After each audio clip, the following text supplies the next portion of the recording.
Alors du coup, selon vous, comment on peut faire pour développer la confiance en soi à l'école?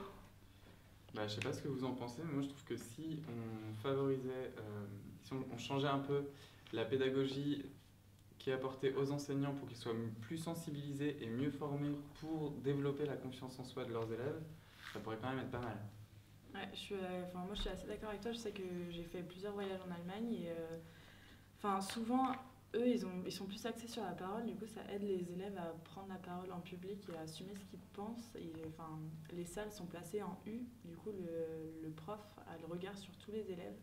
Donc ça permet aussi que les élèves ne soient pas isolés dans leur coin. S'ils n'ont pas envie de participer, en fait, ils sont tous obligés de participer. Ouais, c'est vrai que c'était bien ça. Moi j'avais ça en première et c'était bien efficace. On était plus attentifs et mieux, on se sentait plus concernés. Ouais, c'est vrai.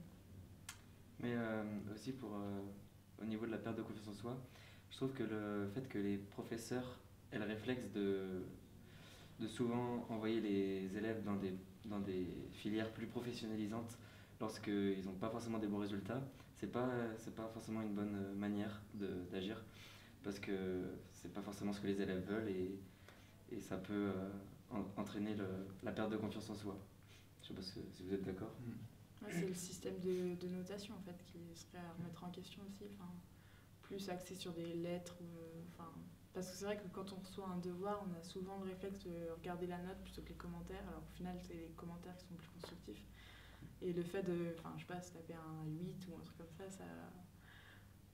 ça aide pas à avoir confiance en ce qu'on a produit, alors que finalement, si tu regardes les commentaires, parfois, tu as juste un truc qui est bien rédigé, ta façon de rédiger est correcte, mais c'est le contenu qui est pas bon, ou inverse, tu as toujours des points positifs finalement de ton devoir, même si tu as une note qui est pas terrible. Quoi. Si le commentaire c'est en progrès, c'est que encourageant.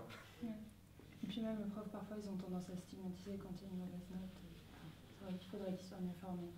Mais non, et puis aussi, je trouve qu'ils devraient développer des compétences manuelles, parfois plus que vraiment scolaires, comme on a l'habitude à l'école, parce que c'est quand même vachement important. Et c'est comme ça aussi qu'on développe la confiance en soi. En fait, ce qu'il faudrait, c'est juste changer la pédagogie des enseignants pour apporter plus de confiance en soi chez les élèves. Merci.